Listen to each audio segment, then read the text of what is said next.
Hey, how's it going? I'm going to show you my signs. Oh, I guess it's kind of dark, but you can see it, I think. Oh, that was a nice view up into my brain. Sorry about that. So, anyway, I have a card, literally a card, and I didn't pull out any more. I don't know, I guess because this is spontaneous. I just decided to do it now because, again, just like the last one, I feel like I'm going to fall asleep. So I wanted to do it now before it's Tuesday because I'm trying to have a schedule. I've had a lot of stuff on my mind, but there's been a lot of stuff coming in, and I just can't, sort it all, I don't know. What the? Garlic paper. Yay. Anyway, I'm still a little sickly. Oh, okay, so that is what I wanted to talk about a little bit. So, there's a guy named Lee Carroll, and he channels and a voice from the angelic realm, and it's not an individual. It's like it's like 7 of 9. It's not, though. I mean, it is maybe it's more like the Borg Queen speaking for the whole Borg collective. Yeah, there we go. So it's not Borg, and it doesn't even have a gender because it's from the angelic realm, and it's a collection of energies from the angelic realm. They're not from here. They never have been. They're angels and whatever else lives there, I guess. And so I call it he or it because its voice is channeled through a guy named Lee Carroll. So their channel is Cryon Lee Official. Oh, wait. Cryon Lee Official, I believe, is the channel. It changes periodically. I have no idea why. So watch out for that. But basically, you're looking for KRYON, Cryon. Cryon Lee is what you want. Well, more than one person channels that particular voice, so this one just happens to be my favorite. Anyway, one time I was listening. Oh, okay, a little more information about that. So the reason why Cryon, I'm even mentioning it, is that the reason why it's important is because it has been out ahead of everything that's happened for the last 20 years by about 20 years starting out. So there's a story of how he started channeling the voice of Cryon, or yeah, that's good enough. And so, I mean, you can investigate that yourself. I'll just say that the guy had come to a point, a dramatic point in their life where they were questioning their life, or everything. And that was the moment for, I guess he was praying. And so that was the moment for Cryon. I don't know why they were looking around is this person going to be good to channel through, or does this person have the right temperament? I mean, I don't know if that's how it's done. I don't know. So, but anyway, that's kind of the story of how they get together. Not, that's just, a breakdown. And so, hold on a minute, I need to get rid of that. So, One time, oh, right, still not done talking about the Quran. So, like I said, if you're familiar with, like, the solar maximum that happened in the 90s that was very significant in the spiritual world, or like the Mayan calendar and the, what year was it? I guess it was 2016? Or, it was 2012. So 2012, yeah, like, there was this panic like the world was going to end, but, it didn't. And so it was just that we had not understood, like, what the calendar was saying. That's since been better deciphered. But he predicted those things happening. And they were all like peak points, or I don't know, highly energetic points along the timeline that eventually became this one. And by that I mean, I think what's happened is several potential sidelines, or it's not sidelines, timelines, but I'm thinking of them like being next to each other somehow, like bleeding into each other, because that, I think, is a part of the process. Also, something that's been explained over time by Cryon, like it just came up. Or I don't know if things just come up, because what I usually end up looking at is an encapsulated version of a lecture, and he travels all over the world, Lee does, so that Cryon can speak in person, but he goes to, like, sacred places and energetic places, and he's like Cryon refers to himself as the magnetic master, and he is like an awakening coach, I guess you could say. But okay, so now you have some background on what Cryon is. The thing that I wanted to talk about to begin with was that one time he was talking about how all of these cures and different kinds of remedies of treatment for ailments of all kinds would be solved at different points. And he wasn't ever specific. He was always really careful to say these are potentials, like nothing's written in stone. And especially when I first started hearing about him, like I didn't understand the impact that human consciousness has on reality. Like, our storms make storms in the world, like our personal storms. It's counterintuitive from like what you probably grew up learning about how things work, which after you are like into this metaphysical shit for a while, you realize, oh, the real world don't know nothing. They got it all wrong. Excuse me for a second.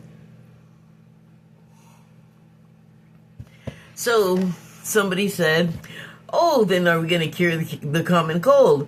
And he said, no. And everybody, my reaction, because this was one of those ones where he was speaking in front of an audience. So he says, no, and I and everybody in the audience went, what? We're like, no, not the cold, you gotta get rid of it. And so he laughed. But he was like, no, it's because it's not like a disease, it's a bodily function. And when it happens, it's like you've leveled up, like spiritually, your conscious understanding or your consciousness has just like gotten a little better, and I guess when that happens, it like triggers all these physical changes in your body, and that manifests as the common cold. Like maybe all the snot and whatever that you're expelling is expelling other stuff that your body has no use for anymore, because the change might or might not feel huge and significant, and yet still be huge and significant. And okay, so whatever the mechanism is when that happens inside of you, there's a runoff, I guess. And anyway, he said, there's not going to be any curing the common cold, because you're always going to be ascending and learning. And so I'm thinking of it right now as like, when another exam rolls around, expect to get a cold. So I got this cold that I have right now. And a couple of days ago, I was talking to my friend, and I didn't even think I had a cold, really. But I was just noticing how congested I was sounding, not realizing that I was already sick at that point. But I also have had symptoms happen over the past, month. So it's been trying to get me. Things would happen, and then I'd be like, okay, here comes a cold, and then it wouldn't happen. And then, a next thing would happen, and I'm realizing in retrospect that it was, for instance, the first symptom, which was not always the case in my life. This started happening, I think, a decade ago, and I think it has to do with what I'm talking about. But when you start to get a cold and your nose runs, a couple of things happen with me. One of my eyes will start tearing or swelling or both, and that's what this one is doing. But it's like my whole face is doing it now. But that's one way I know. And then your nose will start to have a little trickle, and normally it's not. But a decade ago, it just started to be just like water was falling out, and it would just start happening suddenly, where I'd feel it and it'd be running down really fast, and I'd be like, oh my god, now I know what this is. Getting on my shirt, so I'd have to lean over and run to the sink, or run or open the door to do it outside, because I'd just be over the carpet, just gush, like if you had the tap on, the low where you just have that silver stream. That's what would be coming out of my nose. And so that was just strange. and then nothing happened. And a couple weeks later, then the thing with my eye started happening, and I was like, oh, okay, then for sure here it comes.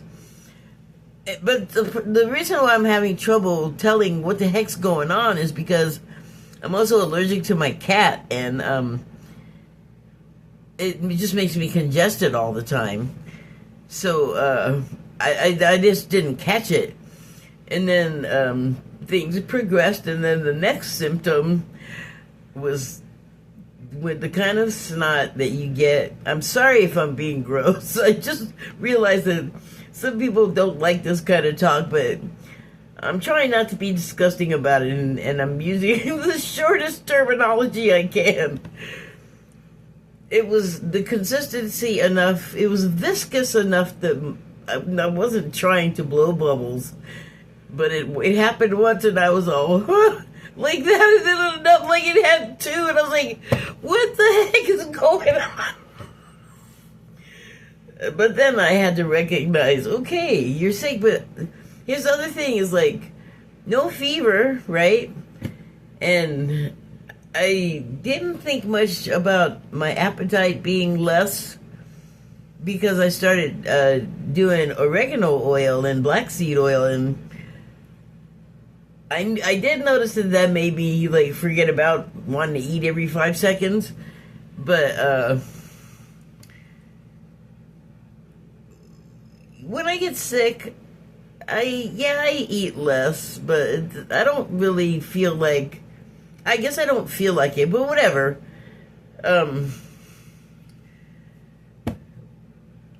Oh, and so I just was like, okay, I got it.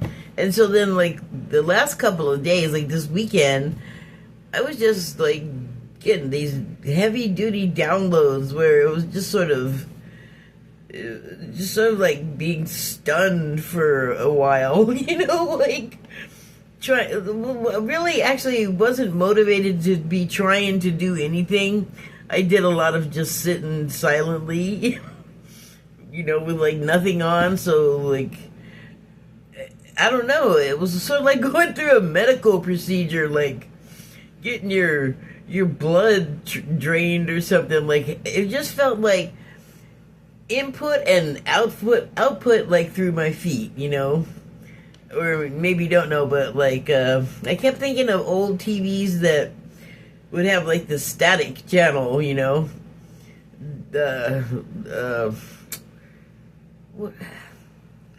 there was a name for it. Well, it's white noise for sure, but it looked a certain way. It was like kind of grainy and black and white and kind of unpleasant, to me, because it had a sound that came with it too. That was, you may know, sounded like that kind of. So I felt like that was like blasting into my head like every couple of hours for the past couple of days, and I don't know, like if it made me like feel sick, I think that's what made me sick though. Like the not transaction, not translation, transformation that would be happening, with the input and the outgoing at the same time, creating the physical having a cold thing. Okay, I talked about that enough. Oh, look out, 16 minutes. Yay! So, yes, and then there are other things going on right now. I guess you're not allowed to call the one we're starting a war, so whatever the thing is we're doing over there, not a fan. I do not approve.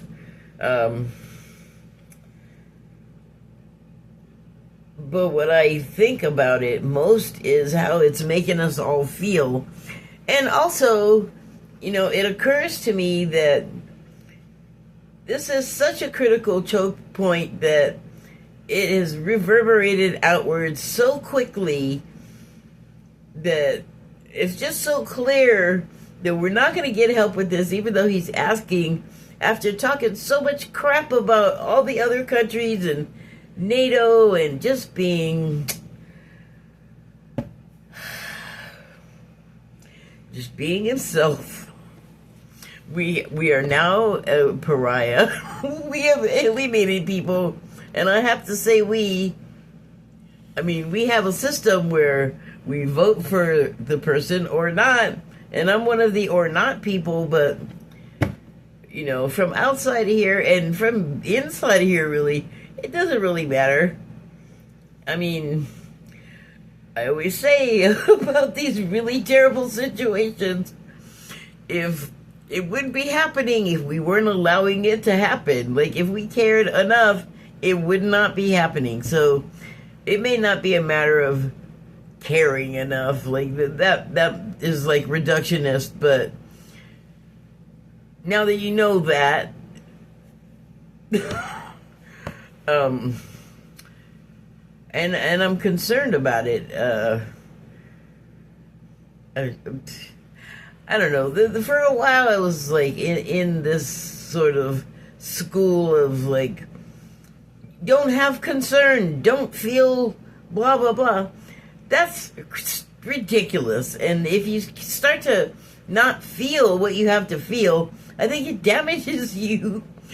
So I think what you need to do is feel the feel and then let the feel move on. Like, don't just make it your new personality, So, yeah. I just see, like, all of this trouble that's happening in the world in a lot of ways. Not all of the trouble, but a lot of trouble. In my opinion, by my assessment, is originating from decisions made here at the White House, and and a lot of not really anything happening in the other houses, which is criminal. I mean, scandalous. It's bad. Bad employees behavior. I'm saying, and actually, like the bad things wouldn't be happening unless for some reason people decided to allow it. People in those houses where I just said they don't seem to be doing much. That won't last forever because thankfully expiration dates.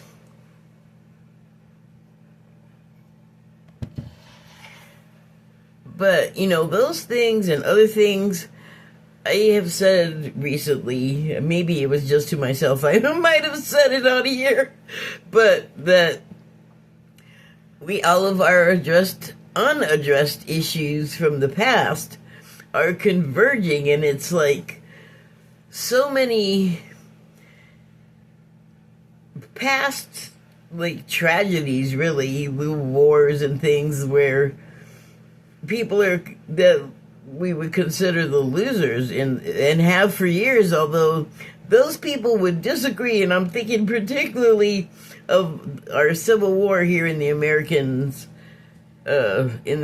South, where it's still the other person's fault.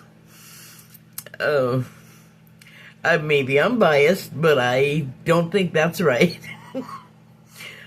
I think there was some stubbornness, and I think it wasn't limited to one side, but I do feel like right fell on one side more than the other. But like I said, I might be biased, and there are other things from the past that seem to be having a recurrence or a resurgence or something, or people are associating with them. The World War II stuff, you know what I mean. So, yeah, I mean, a lot of stuff is getting drummed up out of all of us from feelings about that are getting raised up, current stuff that's happening that it's making life hard, and that makes it hard to deal with all of the stuff like racism, the gamut from L to Q plus IA, elemental P. I don't know what it's called right now, but you know what I mean. And so, God, I mean, even down to well, see, okay, I was just going to say that it was even down to carnivores versus vegans or vegetarians or whatever, but now I think all sides have to come together, and the food is no longer water soluble, no matter which version of it you eat. Or, at least the volume of mass-produced stuff is, inedible. I don't eat much of what, you think I have so many beans? So, yeah, and I think, the weird food is putting us in a bad humor, and, you know what pisses me off? Can I just interrupt myself to say that there is a certain class of people in the world that look down on people that don't have as much financial flexibility, let's say. And so, and it's not just poor people, by the way.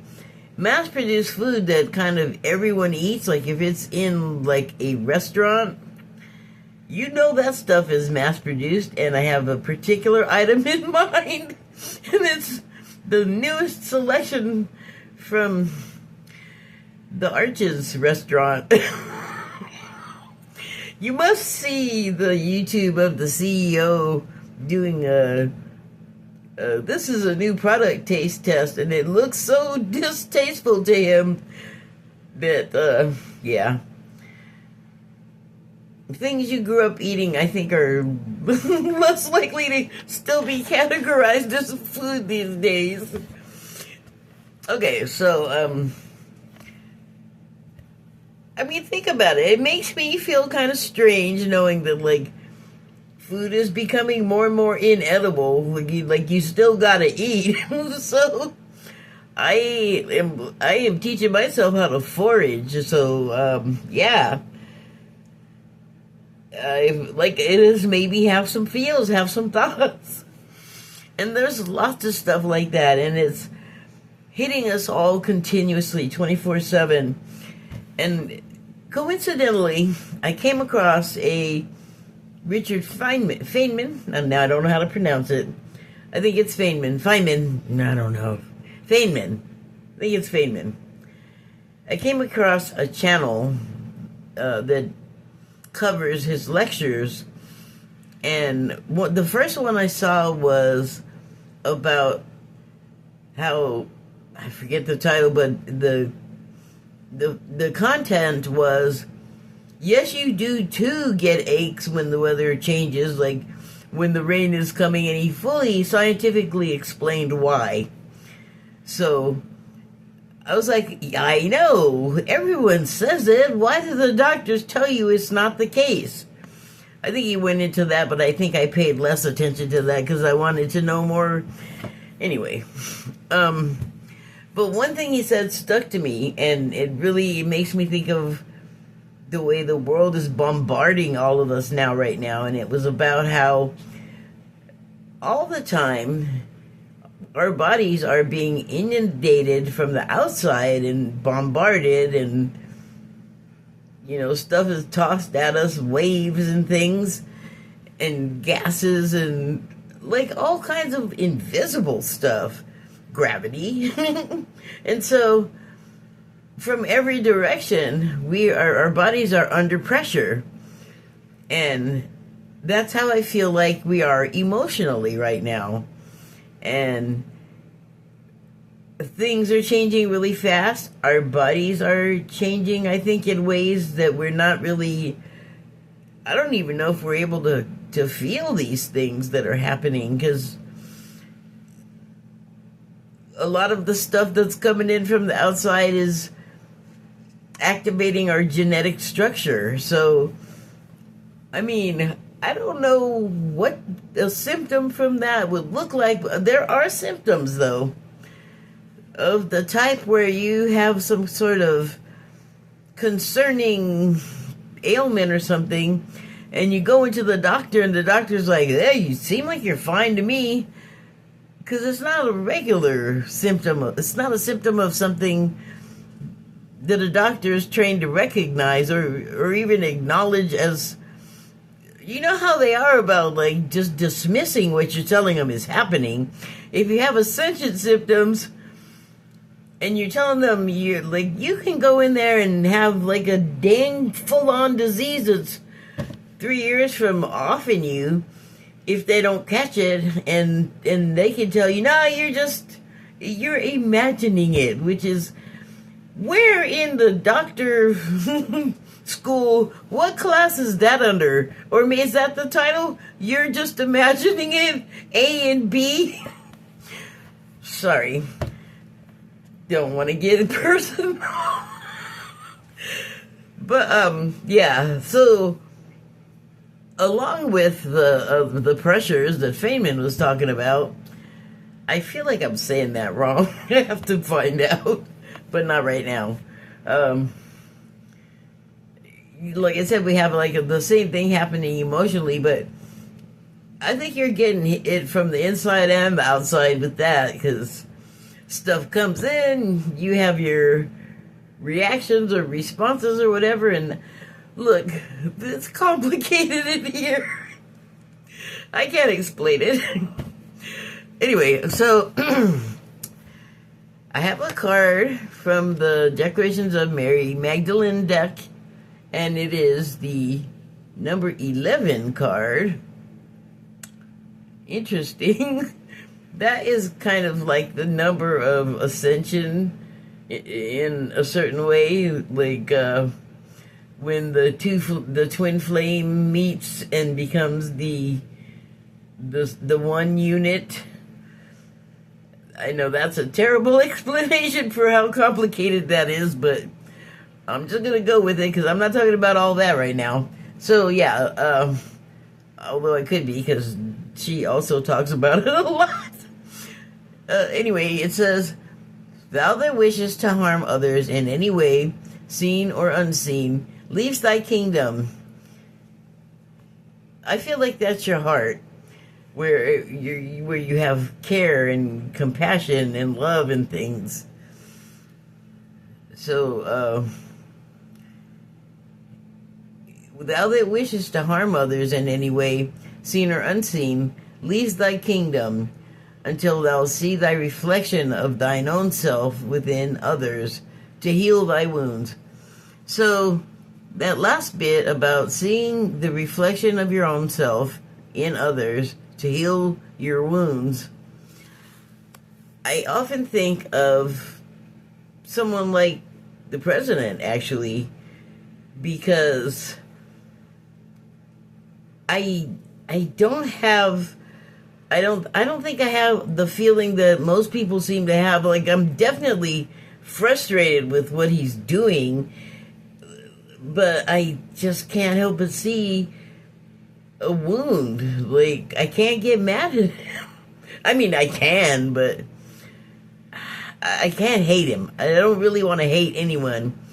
I think that, like, he has that in his heart, but I think the reason why is because he just never got loved all the way he needed to. But you know what? That's true of just about everybody else. He's, I guess you could say, an extreme case. And I guess the reason why I could feel that way is because I see reflections of my own pain in the way that he acts sometimes.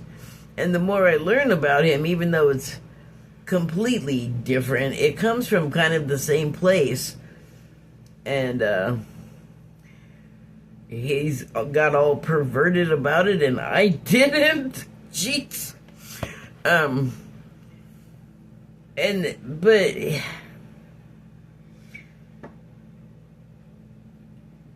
I think that he just has, for some reason, decided that everything has to be absolute, and that ends up trapping him, and that's got to be frustrating. And I think we've all seen what happens when he's frustrated. He lashes out. So I think that creates so many barriers between himself and his own heart that it's going to be real hard for him to see himself in other people, like to see their wounds and to have compassion for them. But life is hard, you know. Like, I feel like there's like a real feeling of doom right now because we're just all kind of tired of being pummeled by wars and things, and even just like the clashing of opinions is getting to be like too much, at least for me. Like, I'm so ready for that to be done. I'm like already so over it. You know, like, eventually we're gonna have to come together and compromise. I know it sounds really hard, but we're gonna have to do it, or else nothing's gonna work. Hello. So, I don't know. I mean, maybe that's the message. Like, when you're looking at somebody that you want to say terrible things about, I mean, we have to have all heard it, spiritual world or not, that, you know, we often are upset by what others do that is similar to what we do and feel. I mean, it's everywhere. There's got to be some truth to it. Like, every discipline in school you can think of, I think, you know, concedes to that. So, anyway, I don't know. What? I was going to say, be nice to each other. And then I remembered that Ellen DeGeneres used to say, be kind to each other. Well, I'm actually pretty nice to my staff of me, so Be nice to each other. I don't know. It's just a suggestion. Thank you and good night.